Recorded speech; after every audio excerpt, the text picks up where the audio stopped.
नमस्कार दोस्तों, ये बिहार पीसीएस का घटना चक्र का हल प्रश्न पत्र है प्रीवियस ईयर पेपर्स का। तो इसमें विज्ञान का देख लेते हैं, साइंस का हम लोग। भौतिक विज्ञान, निम्न तत्वों में से किसमें न्यूट्रॉन नहीं होता? तो इसमें ऑक्सीजन, नाइट्रोजन, हाइड्रोजन, तांबा। तो किसमें हाइड्रोजन भी नहीं होता है। हाइड्रोजन का परमाणु क्रमांक कितना होता है? 1 होता है। साधारण हाइड्रोजन समस्थानिक प्रोटियम से कोई न्यूट्रॉन नहीं होता है। भारी हाइड्रोजन समस्थानिक ड्यूटेरियम में 1 न्यूट्रॉन होता है। किसमें? ड्यूटेरियम में 1 न्यूट्रॉन होता है। जबकि अत्यंत भारी हाइड्रोजन समस्थानिक ट्राइटियम में 2 न्यूट्रॉन होते हैं। ठीक है, जबकि प्रोटियम में 1 भी नहीं होता है। प्रोटियम में 1 भी नहीं होता है और ड्यूटेरियम में 1 होता है। इसके बाद ट्राइटियम में कितने होते हैं? 2 न्यूट्रॉन होते हैं। एंगस्ट्रॉम इकाई है तो किसकी है? तो ये तरंग दैर्घ्य की है। 1 एंगस्ट्रॉम बराबर कितना होता है? 10⁻⁻10 मीटर। ठीक है, तरंग दैर्घ्य का मापन जो होता है एंगस्ट्रॉम होता है। प्रकाश वर्ष किसकी इकाई है? तो प्रकाश वर्ष दूरी की इकाई है। 1 प्रकाश वर्ष बराबर कितने होते हैं? 9.46 × 10⁻15 मीटर। ठीक है, आवृत्ति को मापा जाता है, हर्ट्स में मापा जाता है या फिर पर सेकेंड भी बोलते हैं इसको। एक सामान्य मनुष्य 20 हर्ट्स से 20,000 हर्ट्ज आवृत्ति की ध्वनि को सुन सकने में सक्षम होता है। ठीक है, घड़ी में प्रयोग होने वाले क्वार्ट्ज क्रिस्टल होते हैं तो क्या होते हैं? सिलिकॉन डाइऑक्साइड होते हैं। सिलिकॉन डाइऑक्साइड, घड़ी में प्रयोग होने वाले क्वार्ट्ज क्रिस्टल सिलिकॉन डाइऑक्साइड होते हैं। यद्यपि प्राकृतिक रूप से इनमें से कुछ रॉक क्रिस्टल और राइनस्टोन के रूप में पाए जाते हैं। वस्तुतः जिनका वाणिज्यिक रूप से उपयोग होता है वे मानव निर्मित होते हैं। क्वार्ट्ज क्रिस्टल का प्रयोग रेडियो टेलीविज़न में किया जाता है। ठीक है, हर्ट्ज से क्या मापा जाता है? तो आवृत्ति मापी जाती है। आवृत्ति का SI मात्रक हर्ट्ज है, अर्थात हर्ट्ज में आवृत्ति मापी जाती है। HZ से प्रदर्शित किया जाता है। एक सामान्य मनुष्य वही चीज़ है, रिपीटेड है, 20 हर्ट्ज टू 20,000 हर्ट्ज की फ्रिक्वेंसी सुन सकता है। विद्युत शक्ति की इकाई है तो कितनी है? वॉट है। ठीक है, एम्पियर किसकी होती है? धारा की होती है। वोल्टेज की होती है। और कूलॉम किसकी होती है? बताइए। दृश्य स्पेक्ट्रम की तरंगदैर्घ्य की सीमा है तो कितनी है दृश्य स्पेक्ट्रम की? 3900 आर्मस्ट्रॉन्ग से 7600 आर्मस्ट्रॉन्ग तक। ठीक है, कितना? 3900 आर्मस्ट्रॉन्ग से 7600 आर्मस्ट्रॉन्ग तक होती है। दृश्य स्पेक्ट्रम के संबंध में कोई निश्चित सीमा रेखा निर्धारित करना कठिन है। ये व्यक्ति की उम्र, आंखों की दक्षता, प्रकाश स्रोत की दूरी और तीव्रता आदि बातों पर निर्भर करता है। सामान्य तौर पर इसकी सीमा जो है 320 नैनोमीटर से 860 नैनोमीटर या फिर आर्मस्ट्रॉन्ग में कितना? 3200 आर्मस्ट्रॉन्ग से 8600 ये तक मानी जाती है। अंतरिक्ष अमेरिकी नासा जो है उसने सीमा जो है 380 से 700 नैनोमीटर बताता है। NCERT की जो पुस्तक में है वो 400 से 700 नैनोमीटर लिखी गई है।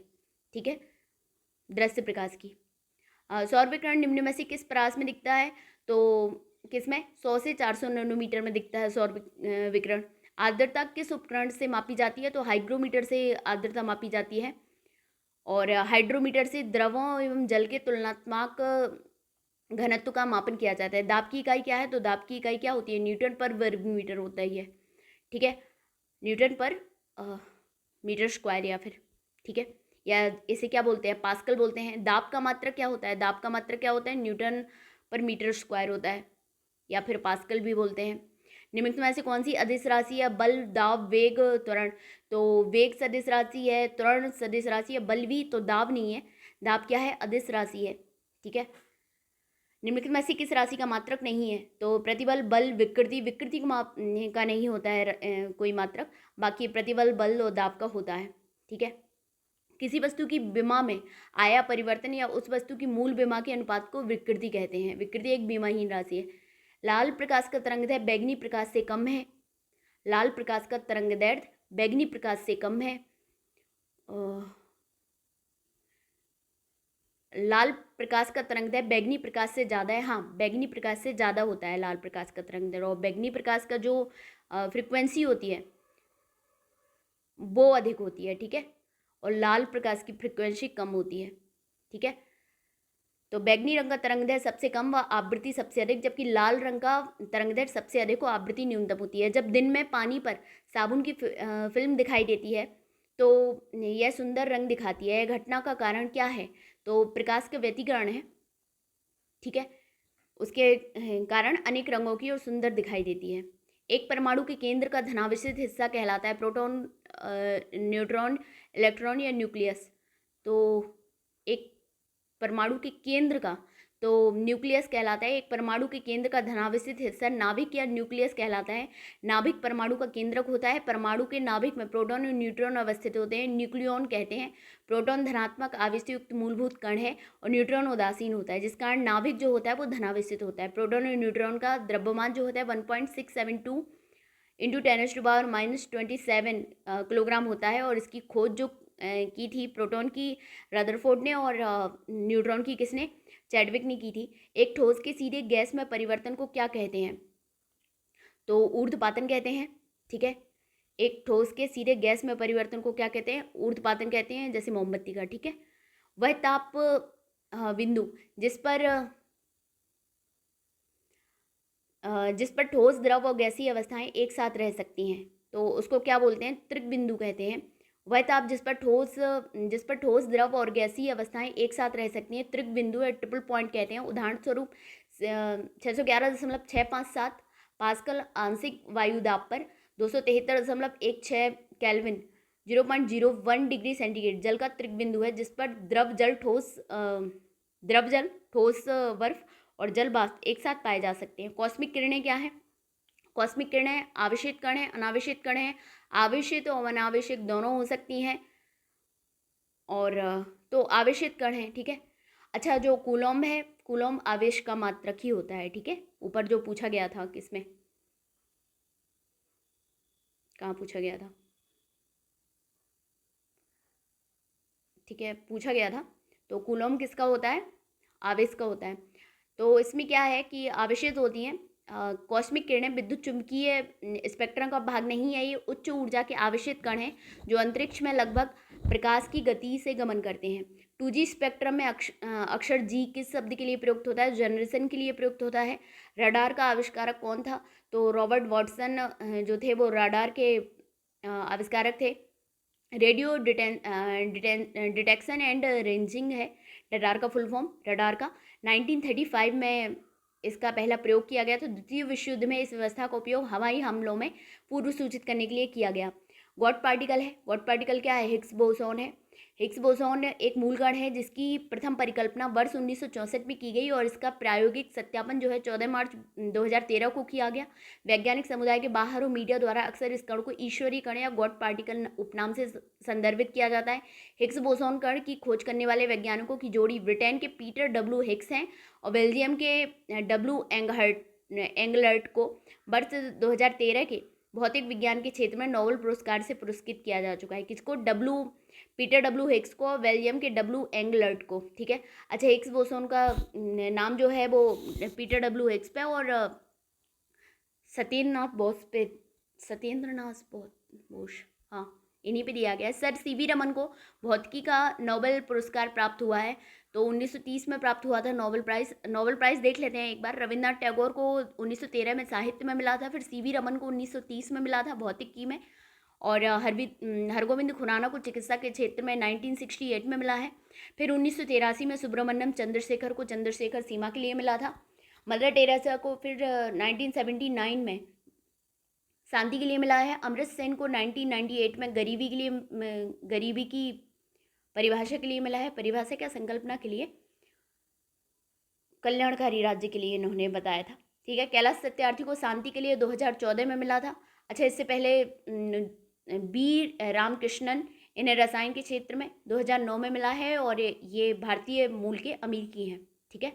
और अभिजीत बनर्जी ये भी भारतीय मूल के अमेरिकी हैं, इन्हें अर्थशास्त्र में 2019 में मिला था, ठीक है। टेलीस्कोप की खोज किस वैज्ञानिक की थी?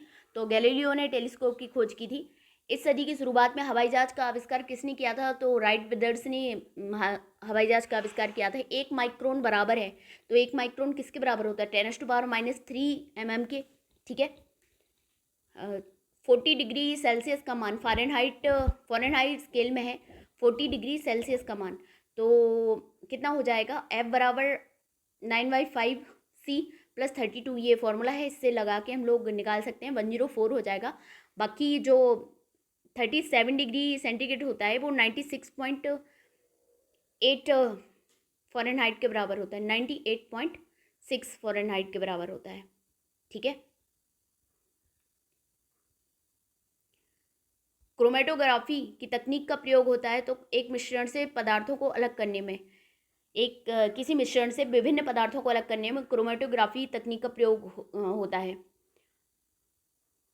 लोलक की कालावधि है तो लंबाई के ऊपर निर्भर करती है लोलक की।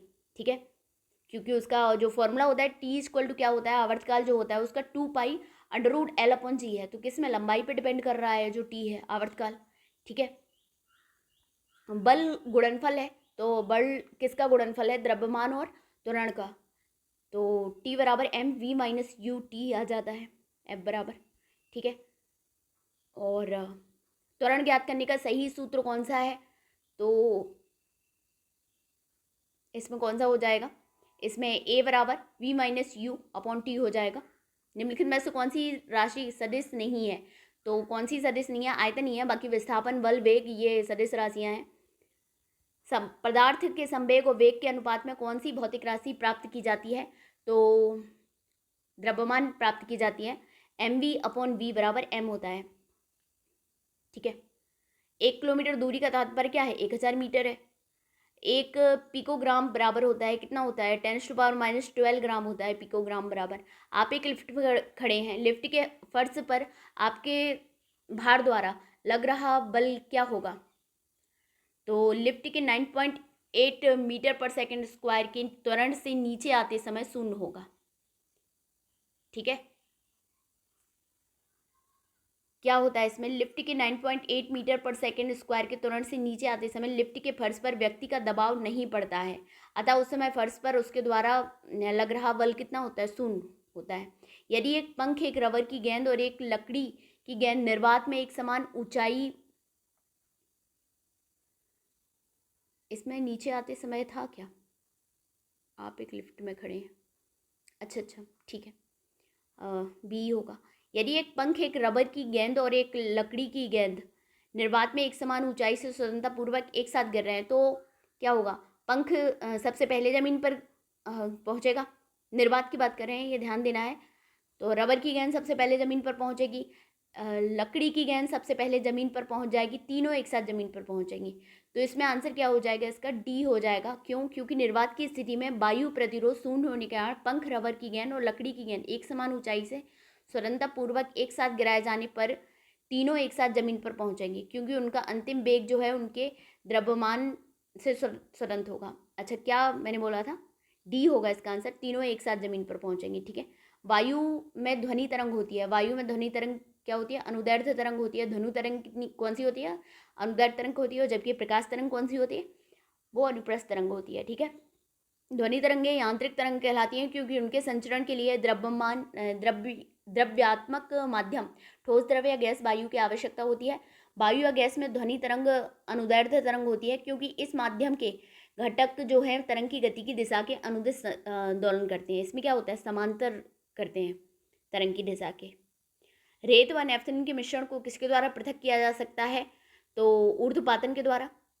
नेफ्थलीन ऊर्ध्वपातन का गुण प्रदर्शित करती है, अतः रेत एवं नेफ्थलीन के मिश्रण को ऊर्ध्वपातन द्वारा अलग किया जा सकता है। ऊर्ध्वपातन वही प्रक्रिया है जिसमें कोई पदार्थ ठोस अवस्था से वाष्प अवस्था में बिना तरल अवस्था ग्रहण किए परिवर्तित हो जाता है। विद्युत शक्ति की इकाई क्या है, तो विद्युत शक्ति वाट में मापी जाती है।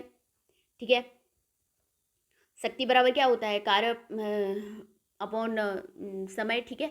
विद्युत शक्ति की इकाई वॉट है जो जूल पर सेकंड के बराबर होती है। निम्नलिखित में से कौन सा सही सुमेलित नहीं है, वोल्टमीटर विभवांतर, एमीटर विद्युत धारा, पोटेंशियोमीटर विद्युत वाहक बल, गैल्वेनोमीटर विद्युत प्रतिरोध। तो इसमें जो डी है वो सुमेलित नहीं है। बाकी वोल्टमीटर विभवांतर को होता है, एमीटर विद्युत धारा को होता है, पोटेंशियोमीटर विद्युत वाहक बल का होता है। गैल्वेनोमीटर जो होता है उसका प्रयोग एक छोटी विद्युत धारा या उसके प्रकार का मापन करने हेतु किया जाता है। विद्युत प्रतिरोध का मापन जो होता है वो ओम मीटर द्वारा किया जाता है। ठीक है। अच्छा ठीक है। टरबाइन और डायनमो से बिजली प्राप्त करने में किस ऊर्जा को विद्युत ऊर्जा में परिवर्तित करते हैं, तो मैकेनिकल ऊर्जा को जो है वो विद्युत ऊर्जा में परिवर्तित करते हैं। टरबाइन एवं डायनामोस में बिजली प्राप्त करने के लिए यांत्रिक ऊर्जा को विद्युत ऊर्जा में परिवर्तित किया जाता है। 100 वाट का बिजली का बल्ब यदि 10 घंटे जले तो बिजली का खर्च होगा। तो देखो, यदि 100 वाट का बल्ब 10 घंटे जले तो 1 इकाई बिजली खर्च होगी। कैसे? यूनिट बराबर क्या हो जाएगा? 100 और घंटे कितने लग रहे हैं? 10 लग रहे हैं, तो क्या हो जाएगा? 1000 वाट पर घंटा होता है और ये 1 यूनिट के बराबर हो जाएगा, तो 1 यूनिट हो जाएगा। ठीक है।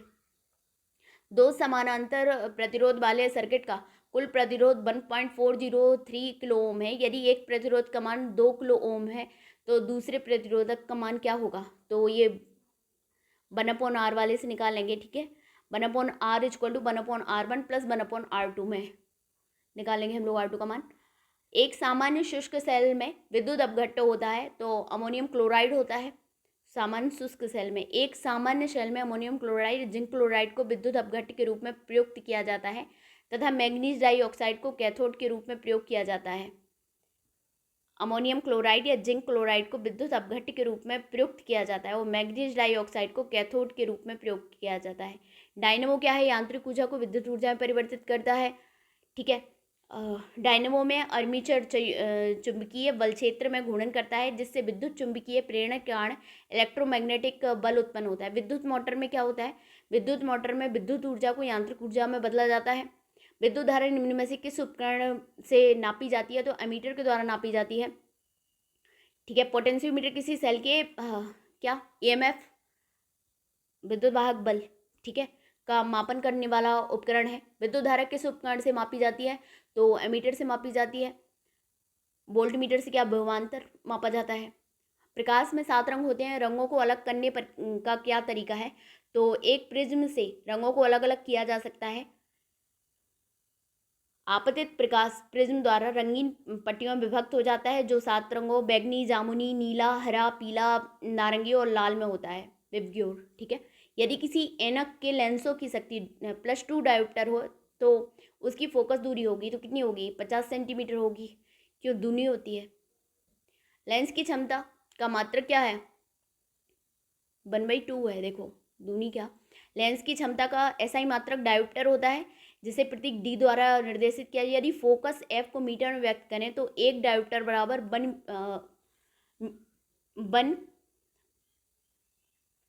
1 पर मीटर होता है। इस प्रकार उस लेंस की क्षमता को 1 डायोप्टर कहते हैं जिसकी फोकस दूरी 1 मीटर है। ठीक है, अभिसारी लेंस की क्षमता प्लस और अपसारी लेंस की क्षमता कितनी होती है? माइनस होती है। ठीक है, फोकस दूरी जो है, फोकस दूरी बराबर क्या होता है? 1 लेंस की क्षमता, तो 1/2 हो जाएगा। लेंस की क्षमता कितनी? 2 दे रखा है तो यहाँ पे क्या हो जाएगा? 50 सेंटीमीटर हो जाएगा। ठीक है, चुंबकीय सुई किस तरफ संकेत करती है? तो चुंबकीय सुई कितने उत्तर दक्षिण की तरफ करती है, उत्तर की तरफ, उत्तर दिशा की तरफ। यह पृथ्वी के चुंबकीय ध्रुव उत्तरी एवं दक्षिणी ध्रुव के अनुरूप आकर्षित होती है। श्वेत प्रकाश को नली में कैसे पैदा करते हैं? तो तंतु को गर्म करके श्वेत प्रकाश को पैदा करते हैं। प्रतिदीप्तिशील ट्यूब में निम्न दाब पर पारे की वाष्प में पैदा होती है।